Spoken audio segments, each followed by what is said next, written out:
ప్రభునందు ప్రియమైన సత్యవాక్య ప్రేమికులకు మన ప్రభు అయిన యేసుక్రీస్తు ఘనమైన ఉన్నతమైన నామమున నా ప్రత్యేకమైన వందనాలు తెలియజేయుచున్నాను. సత్యవాక్య ధ్యానమునకు ప్రేమతో మీకు ఆహ్వానం పలుకుతున్నాను. అపోస్తుడైన పౌలు రోమీయులకు రాసిన పత్రిక 12వ అధ్యాయము 12వ వచనం నేను చదువుతున్నాను, గమనించండి. నిరీక్షణ గలవారై సంతోషించుచు, శ్రమయందు ఓర్పు గలవారై, ప్రార్థన యందు పట్టుదల కలిగియుండుడి. ఏదైనా మనం 3 ముక్కల్లో చెప్పండి అంటాం. Short and sweet. ఫాస్ట్ ఫుడ్కు అలవాటైనటువంటి ఈ తరం ఏదైనా త్వరగా అయిపోవాలని చూస్తున్నారు. వెంటనే సమస్యలకు పరిష్కారాలు లభించాలి. ఎక్కువసేపు చెప్తే వినడానికి ఓపిక లేదు. ఏదైనా షార్ట్ అండ్ స్వీట్గా ఉండాలి. 3 ముక్కల్లో చెప్పండి అంటాం.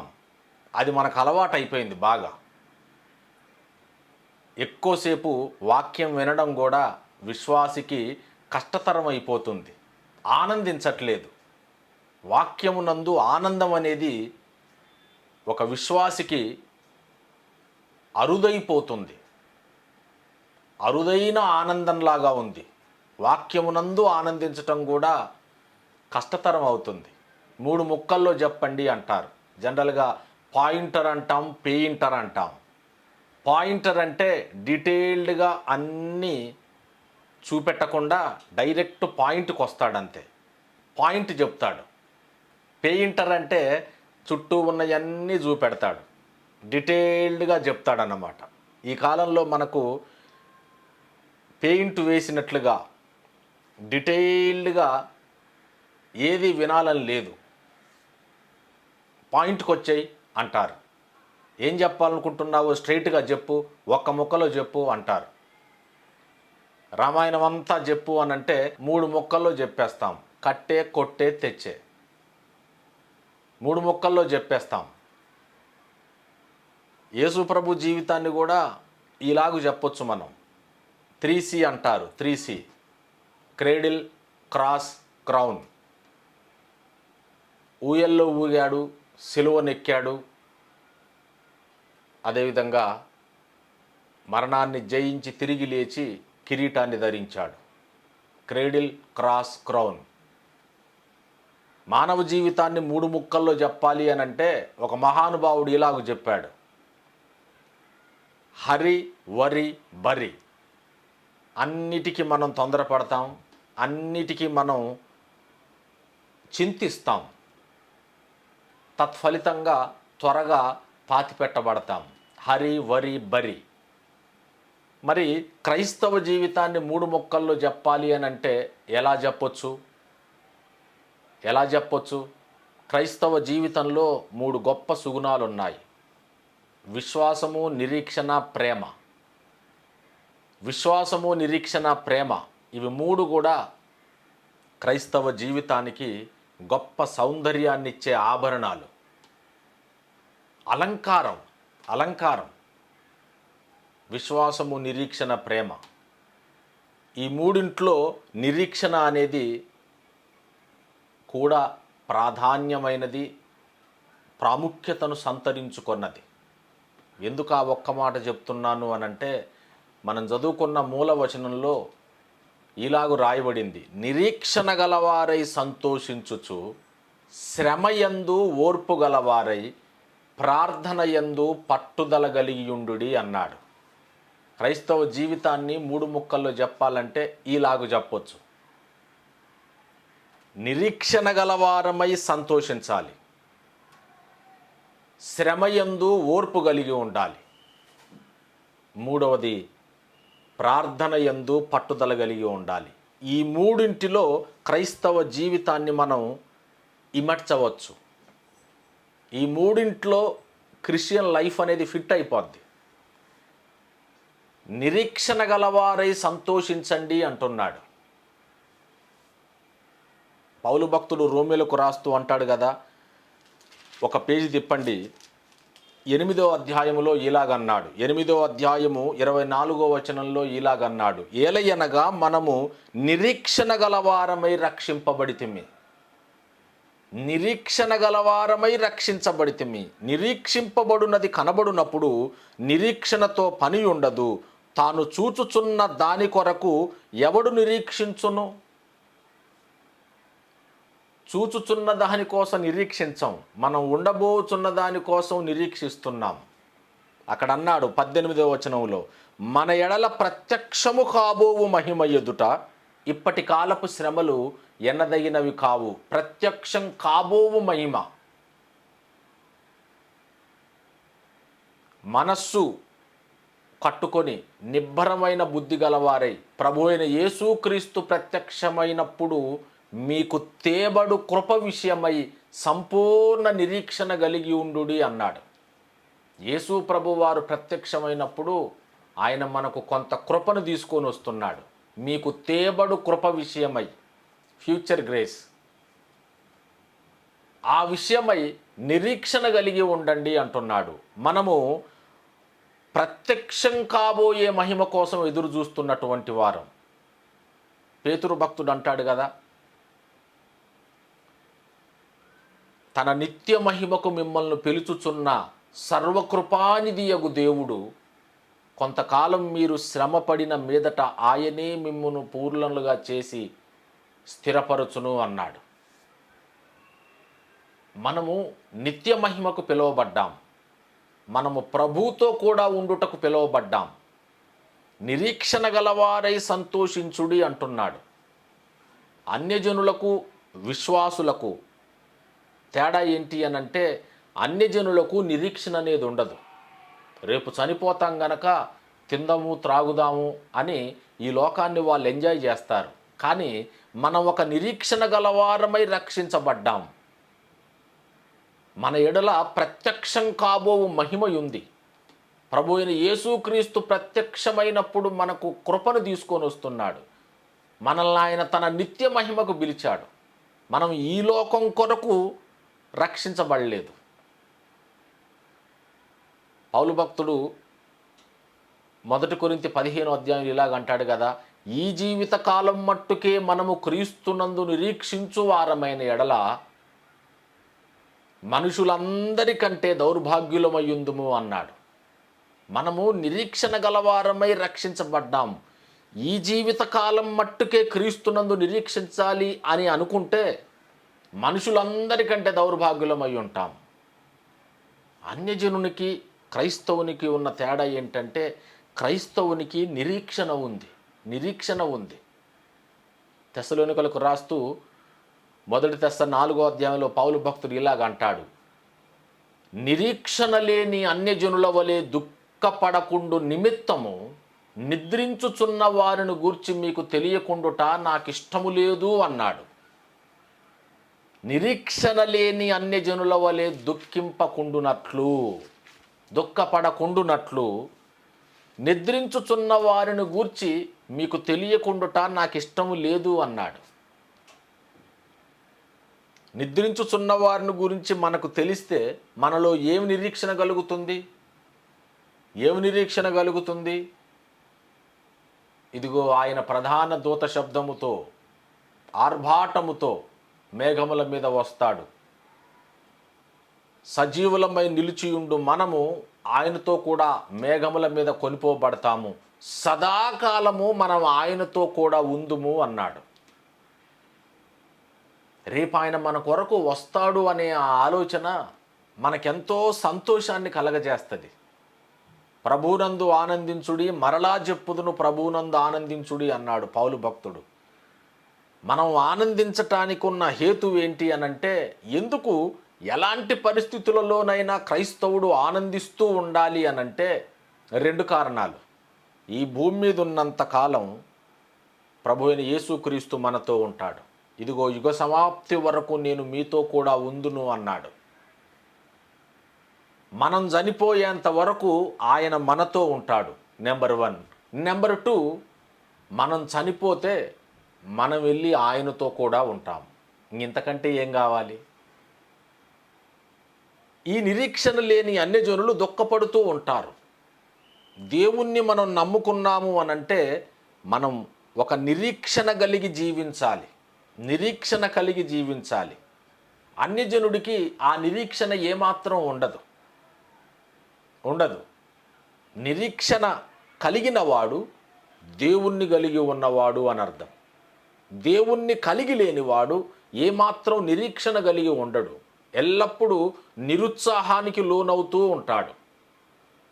నిరుత్సాహానికి లోనవుతూ నిరుత్సాహంతో జీవితాన్ని నడిపిస్తూ ఉంటాడు.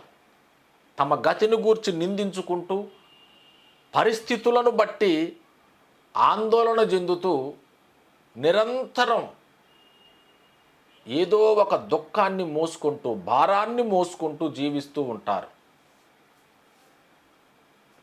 ప్రయాసపడి భారములు మోసుకొనుచున్న సమస్త జనులారా, నా యొద్దకు రండి, నేను మీకు విశ్రాంతి కలగజేతును. నేను దీనుడను సాత్వికుడను గనక నా కాడి ఎత్తుకొని నా యొద్ద నేర్చుకొనుడి, అప్పుడు మీ ప్రాణములకు విశ్రాంతి కలుగును అన్నాడు. యేసు కాడి ఎత్తుకున్న మనం విశ్రాంతిలో ఉంటాం, సంతోషంగా జీవిస్తూ ఉంటాం. అంటే పరిస్థితులన్నీ మనకు బాగుంటాయనా? పరిస్థితులన్నీ కూడా మనకు అనుకూలంగా మారిపోతాయనా? యేసు ప్రభువును నమ్మిన మనకు ఏ శ్రమ రాదు అనా? ఎంతమాత్రం కాదు. పెయిన్లెస్ క్రిస్టియానిటీ అనేది ఉండదు. సుఖపడటానికి యేసును నమ్ముకోవడం అని అంటే అది ఫేక్ ఫెయిత్, అది నకిలీ విశ్వాసం. అది యేసు ప్రభు వారి దగ్గరకు వస్తే ఎట్ ఏ టైం సంతోషంగా ఉంటాం, దుఃఖంతో ఉంటాం. దుఃఖం అంటే దేని కొరకు? మన బాధలన్నీ, మన భారాలన్నీ ఆయన మీద మోపి ఉంటాం. కానీ నశించిపోతున్న ఆత్మలను బట్టి లోపల మదన పడుతూ, నశించిపోతున్న ఆత్మల రక్షణ కొరకు మన అంతరంగం నిరంతరం కన్నీరు గారుస్తూ, విలపిస్తూ ఇలా జీవిస్తూ ఉంటాం.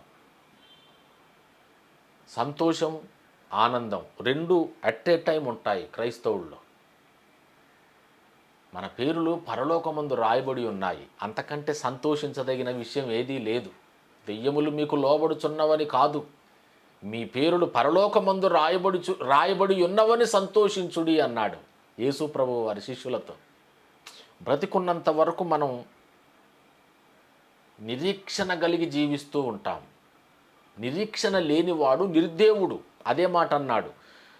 ఎఫెసీ పత్రిక 2వ అధ్యాయము 11వ వచనం చూడండి. కాబట్టి మునుపు శరీర విషయములో అన్యజనులై ఉండి శరీరమందు చేతితో చేయబడిన సున్నతి గలవారు అనబడిన వారి చేత సున్నతి లేనబడిన వారైన మీరు ఆ కాలమందు ఇశ్రాయేలుతో సహపౌరులు కాక పరదేశులను, వాగ్దాన నిబంధన లేని పరజనులను, నిరీక్షణ లేని వారును, లోకమందు దేవుడు లేని వారునై ఉండి క్రీస్తుకు దూరస్తులయ్యుంటిరని మీరు జ్ఞాపకం చేసుకొనుడి.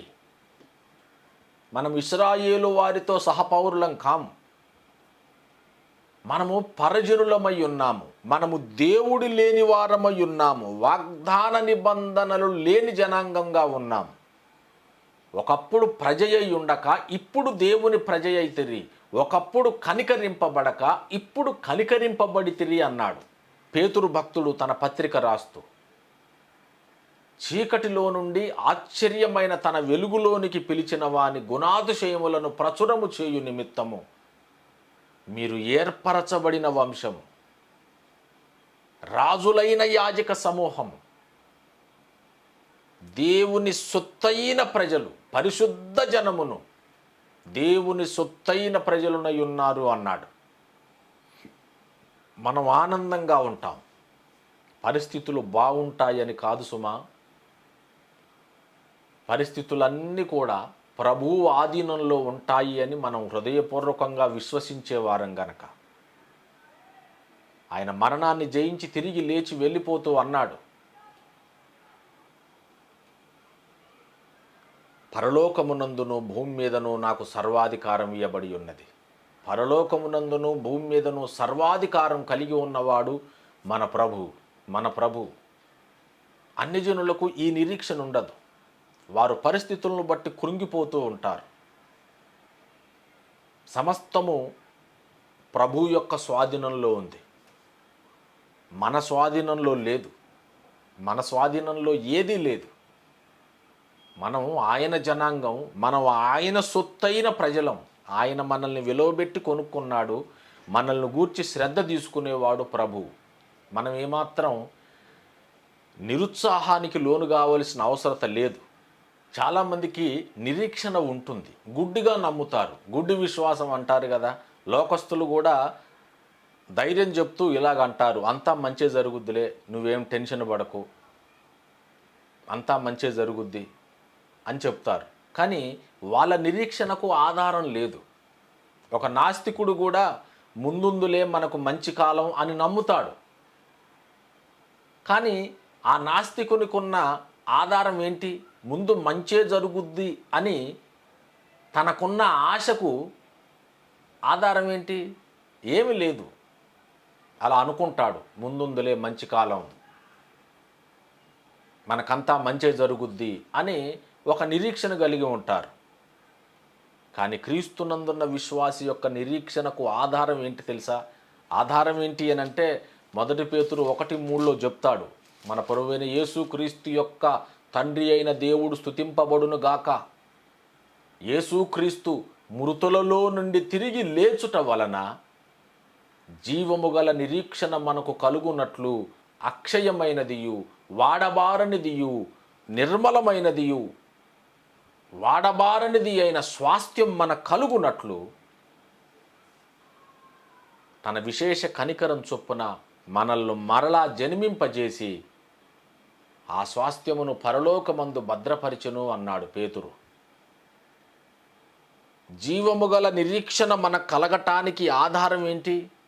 ఒక నిరీక్షణ కలిగి ఉండటానికి మనకు ఆధారం ఏంటి అని అంటే యేసు ప్రభువు వారు మృతులలో నుండి తిరిగి లేచాడు, అంతే.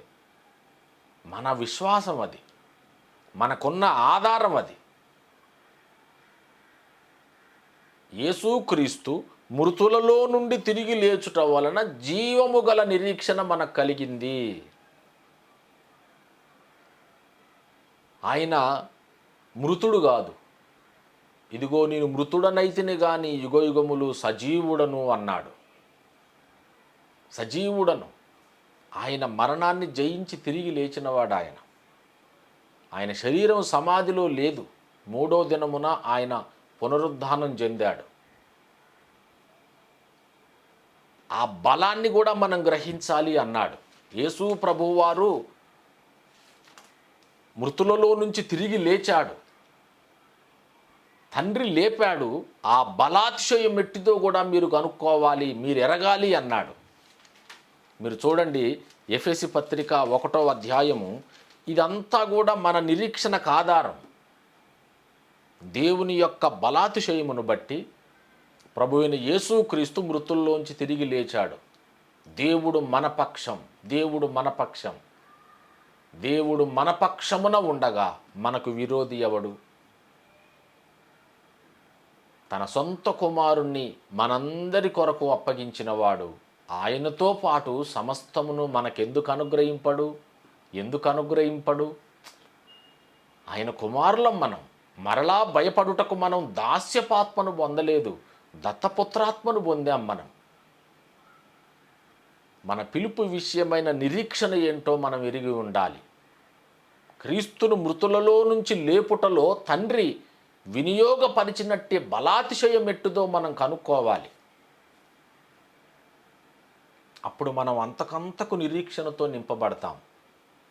ఎఫెసీ పత్రిక 1వ అధ్యాయం 17వ వచనం, మరియు మీ మనోనేత్రములు వెలిగింపబడినందున ఆయన మిమ్మును పిలిచిన పిలుపు వల్లనైన నిరీక్షణ ఎట్టిదో. ఆయన మనల్ని పిలిచాడు. మనము నిరీక్షణ కలిగిన వారమై రక్షించబడ్డాం. ఆ నిరీక్షణ ఎట్టిదో మనం ఎరగాలి.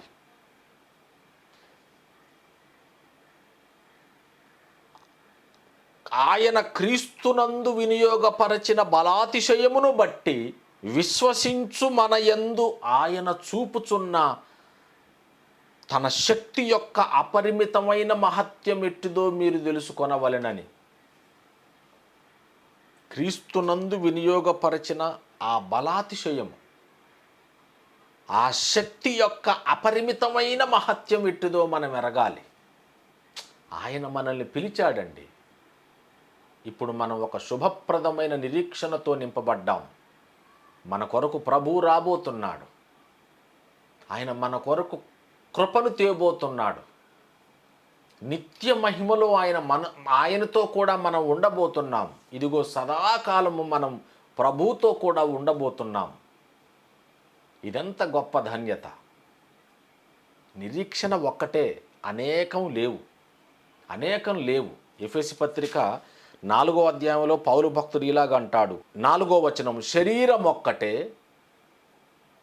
ఆత్మయు ఒక్కడే, ఆ ప్రకారమే మీ పిలుపు విషయమై ఒక్కటే నిరీక్షణ యందుండుటకు పిలువబడితిరి. ఒక్కటే నిరీక్షణ, ఒక్కటే.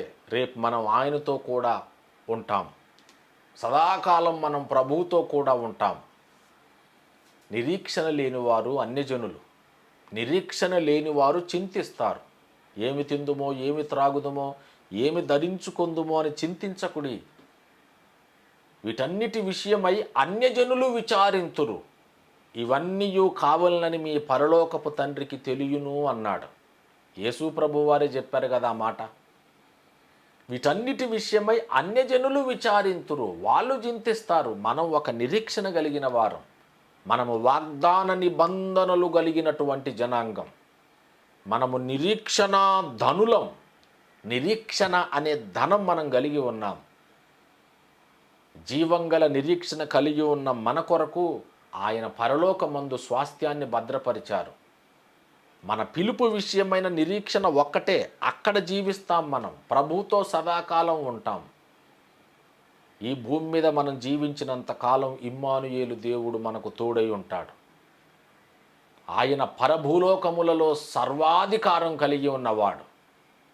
ఏ విషయానికి కూడా కృంగిపోవటానికి కానీ, నిరుత్సాహపడటానికి కానీ, నిరాశ చెందటానికి కానీ మనకు హక్కు లేదు. హెబ్రీ పత్రిక 3:6 అంటాడు కదా, ధైర్యమును, నిరీక్షణ వలని ఉత్సాహమును తుదమట్టుకు స్థిరముగా చేపట్టిన ఎడల మనమే ఆయన ఇల్లు. ధైర్యమును, నిరీక్షణ వలని ఉత్సాహమును. ఆ పదం అర్థమైందా మీకు? నిరీక్షణ కలిగి ఉన్నప్పుడు ఒక ఉత్సాహం కలిగి ఉంటాం మనం. నిరీక్షణ కలిగి ఉన్నప్పుడు నిరుత్సాహంతో జీవించం. నిరీక్షణ కలిగి ఉన్నప్పుడు ఉత్సాహం ఉంటుంది మనలో. ధైర్యమును, నిరీక్షణ వలన ఉత్సాహమును తుదమట్టుకు స్థిరముగా చేపట్టిన ఎడల మనమే ఆయన ఇల్లు అన్నాడు. మనమే ఆయన ఇల్లు. హెబ్రీ పత్రిక 3 ఏలయనగా మొదట నుండి మనకున్న దృఢ విశ్వాసము అంతము మట్టుకు గట్టిగా చేపట్టిన ఎడలనే క్రీస్తులో పాలివారమై ఉంటాం. రేపు మనం ఆయనతో ఉండబోతున్నాం. కానీ ఒకటి గుర్తుపెట్టుకోవాలి, అంతం మట్టుకు ఇప్పుడున్నటువంటి విశ్వాసం అంతం మట్టుకు గట్టిగా చేపడితేనే మనం క్రీస్తులో పాలివారమై ఉంటాం. నిరీక్షణ కలిగి ఉన్న మనం ఉత్సాహం కలిగి ఉంటాం. ఉత్సాహంతో ఉంటాం మనం. యేసు ప్రభువు వారిని దేవుడు ఆనంద తైలముతో అభిషేకించాడు. ఆనంద తైలముతో ఆయన ఎప్పుడు ఆనందంగా ఉండేవాడు. మూడ్ ఆఫ్ అనేది యేసు ప్రభువు వారి జీవితంలో ఉండదు. సంతోషించండి అని చెప్పాడు ఆయన. ఎలా సంతోషించాలో కూడా శిష్యులకు మాదిరి చూపెట్టాడు ఆయన. దెయ్యాలు లోబడుతున్నవని కాదు, మీ పేర్లు పరలోకమందు రాయబడి ఉన్నవని సంతోషించండి. ఆ గడియలోనే ఆయన ఆనందించి ఇలాగన్నాడు, తండ్రి, ఆకాశమునకు భూమికి నీ ప్రభువా, నీవు జ్ఞానులకును వివేకులకును ఈ సంగతులను మరుగు చేసి పసిబాలురకు బయలుపరిచినావని నిన్ను స్తుతించున్నాను అన్నాడు. ఆ గడియలోనే ఆయన ఆత్మలో ఆనందించాడు. ఆయన దుర్నీతిని ద్వేషించి నీతిని ప్రేమించాడు గనక తన దేవుడే ఆయనను ఆనంద తైలముతో అభిషేకించను అని హెబ్రీ పత్రికలో రాయబడింది. తన చెలికాండ్రందరికంటే మిక్కిలి హెచ్చించాడు. రక్షణానందం అనేది గొప్పదండి. నిరీక్షణ కలిగిన వారమై రక్షించబడ్డాం. నిరీక్షణ అనేది మనకు ఉత్సాహాన్ని ఇస్తుంది. ఈ ఉత్సాహము, ఈ సంతోషం అనేది పరిస్థితుల మీద ఆధారపడి ఉండదు. All the happiness depends on happenings అంటారు. బయట బాగుంటే లోపల మనం బాగుంటాం. బయటి పరిస్థితులు నిరాశాజనకంగా ఉంటే మనం లోపల నిరుత్సాహపడిపోతాం. కానీ రక్షణ ఆనందం అనేది అలాగుండదు. నా యందు విశ్వాసం ఉంచు అని కడుపులో నుండి జీవజల నదులు బుట్టును అన్నాడు. రక్షణానందం అనేది లోపల నుంచి బయటకు వచ్చేది. అది బయట నుంచి లోపలికి పోయేది కాదు. కంటితో చూచిన వాటిని బట్టి మనం ఆనందపడం. కంటితో చూచేవి శ్రమలైనా కూడా మనం దుఃఖపడం. ఎందుకంటే క్షణమాత్రముండు ఈ చులకని శ్రమ నిత్యమైన మహిమ భారమును మాకు కలగజేయుచున్నది అన్నాడు పౌలు. మన ఎడల ప్రత్యక్షం కాబో మహిమ ఎదుట ఈ శ్రమలు ఎనదగినవి కావు అన్నాడు రోమేలకు రాస్తూ. కంటికి కనిపించే దాన్ని బట్టి కాదు మనం ఆనందించేది. దేవుడు మనకు వాగ్దానాలు ఇచ్చాడు. దేవుడు మనకు రక్షణయను స్వాస్థ్యాన్ని ఇచ్చాడు. రేపొద్దున మనం సదాకాలం ప్రభువుతో కూడా ఉంటాం. ఈ లోకాన్ని విడిచిపెట్టడానికి అన్యజనుడు ఏమాత్రం ఒప్పుకోడు. విశ్వాసుల్లో కూడా ఈ రకమైన ఆలోచన విధానం ఉంటుంది. చావుకు భయపడతారు. చనిపోతామేమో అనే భయం కలిగి ఉంటారు. ఎలా మరి? చనిపోకపోతే ప్రభువుతో ఉండం. తల్లి గర్భం ద్వారా ఎలాగైతే ఈ లోకంలో అడుగుపెట్టామో మరణము ద్వారానే రేపు మనం పరలోకంలో అడుగు పెడతాం. మరణిస్తే కానీ మనం ప్రభువుతో కలిసి ఉండలేము. అలాంటప్పుడు ఎందుకు ఈ లోకంలో బాగా జీవించాలని ఆశపడుతూ ఆరాటపడుతూ ఉంటాం? ఎందుకు మనం మృత్యు అంటే భయపడతాం? మార్టిన్ లాయడ్ జోన్స్ అనారోగ్యంతో మంచంలో ఉన్నప్పుడు ఆయన ఇలాగంటూ ఉండేవాడట, don't pray for me, don't hold me back from the glory. నా హీలింగ్ కోసం ప్రార్థన చేయకండి. Don't pray for my healing. నేను మహిమలో ప్రవేశించాలని ఆశపడుతున్నాను. నన్ను మహిమలో ప్రవేశించకుండా అడ్డుకొనకండి. విశ్వాసికి మరణం అనేది ఒక వెహికల్ లాంటిదే, ఒక కారు లాంటిది. ఇక్కడి నుంచి అక్కడికి తీసుకెళ్లే కారు లాంటిది. మనం మరణము ద్వారానే యేసుతో కలిసి ఉంటాం. మనం మరణిస్తేనే యేసు దగ్గరికి వెళ్తాం. నిరీక్షణ లేని అన్ని జనుల్లాగా మనం దుఃఖపడొద్దు. మనం ఈ జీవితకాలం మట్టుకే క్రీస్తునందు నిరీక్షించటానికి కాదు రక్షించబడింది. అలాని ఈ లోకంలో మనకేమైనా తక్కువ అవుతుందా అనంటే, దేవుడు తనను ప్రేమించు వారి కొరకు అన్ని మేలులు సమకూర్చి జరిగిస్తాడు. అన్ని మేలులు సమకూర్చి జరిగిస్తాడు. ఆ నిరీక్షణ మనకుంది. ఆ నిరీక్షణ ఉంది కదా. ఇంకంతకంటే మనకేం కావాలి? ఈ భూమి మీద ఉన్నంత కాలం ప్రభువు మనతో ఉంటాడు. మనం చనిపోతే మనం వెళ్ళి ప్రభువుతో ఉంటాం. సదాకాలం ఉంటాం. నిత్యత్వం అంతా ప్రభువుతో ఉంటాం. చెప్పనశక్యమును మహిమాయుక్తమునైన సంతోషము గలవారమై నిత్యత్వం అంతా ఆనందిస్తాం. అంతకంటే మనకేం కావాలి? అందుకే అంటున్నాడు, నిరీక్షణ గలవారై సంతోషించండి. నిరీక్షణ లేకపోతే ఒక విశ్వాసి తన శీలాన్ని కోల్పోయినట్లే. విశ్వాసం అనేది మనకు క్యారెక్టర్, అది మన శీలం. అది నువ్వు నిరీక్షణ కోల్పోయావు అని అంటే విశ్వాసాన్ని కోల్పోయావు అని అర్థం.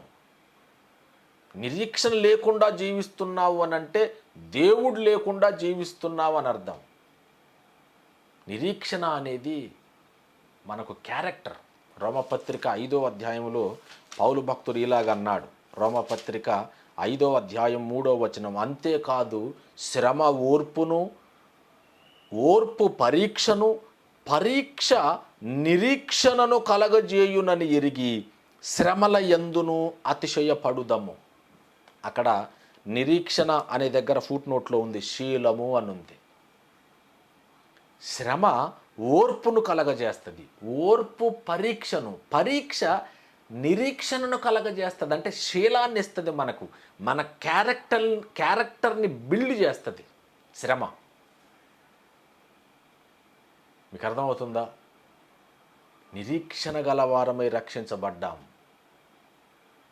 నిత్య మహిమకు ఆయన మనల్ని పిలుస్తున్నాడు. క్యారెక్టర్ లూజ్ అవ్వద్దు, శీలాన్ని కోల్పోవద్దు. నిరీక్షణ లేని దినమున నీకు అన్యజనుడికి ఏ తేడా లేదు. నేను మరలా మీకు జ్ఞాపకం చేస్తున్నాను, అన్యజనుడు ఒకవేళ నిరీక్షణ కలిగి ఉన్నా నిరీక్షణకు ఆధారం లేదు అన్యజనుడికి. కానీ మనకు బలమైన ఆధారం ఉంది, బలమైన ఆధారం ఉంది. ఏంటి అని అంటే, మనం నమ్ముకున్న మన ప్రభు అయిన యేసుక్రీస్తు మృతులలో నుంచి తిరిగి లేచాడు. ఆయన మరణాన్ని జయించి తిరిగి లేచినవాడు. ఆయన పరలోకమునందును భూమి మీదను సర్వాధికారం కలిగి ఉన్నవాడు. అంతకంటే మనకు ఇంకేం కావాలి? విశ్వసించటానికి, నిరీక్షణ కలిగి ఉండటానికి అంతకంటే మనకి ఇంకేం కావాలి? నిరీక్షణ అనేది మనకు శీలం. యేసు ప్రభువు వారు మృతులలోంచి తిరిగి లేచాడు అనేది మన నిరీక్షణకు ఆధారం. నిరీక్షణ కోల్పోకుండా జీవిద్దాం, నిరీక్షణ గలవారమై సంతోషిద్దాం. ప్రతి విషయంలో పరిస్థితులన్నీ బాగుంటేనే సంతోషించటం కాదు, పరిస్థితులు బాగలేకపోయినా మనం సంతోషిస్తాం. ఎందుకంటే మనం రక్షణానందం కలిగినటువంటి వారు. బయట జరిగేది ఏది కూడా మన రక్షణానందాన్ని దొంగిలించలేదు.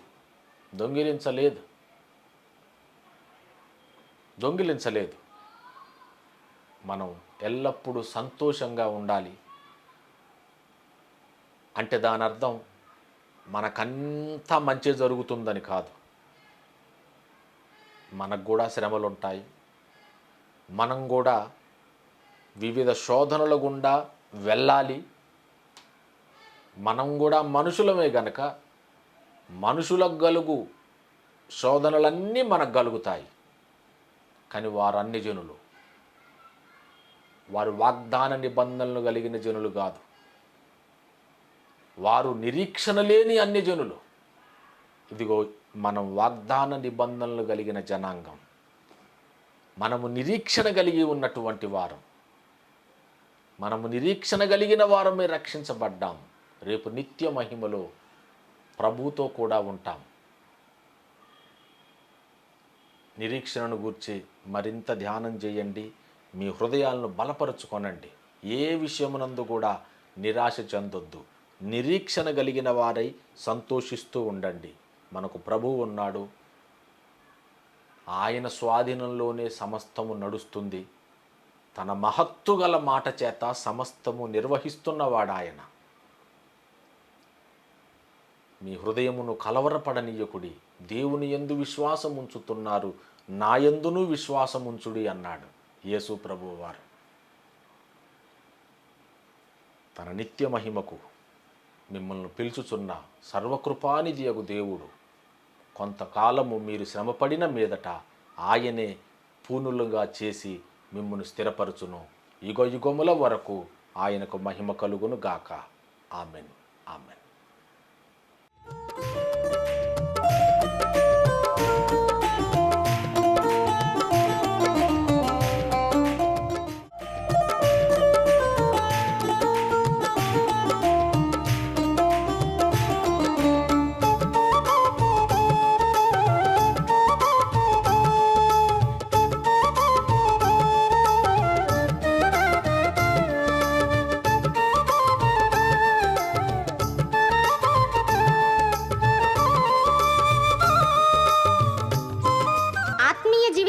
ఆశీర్వాదకరముగా, ఆదరణకరముగా దైవజనుడు సత్యనివాస్ గారిచే రచింపబడి ప్రచురింపబడుచున్న మా మాసపత్రిక సత్యప్రత్యక్షత.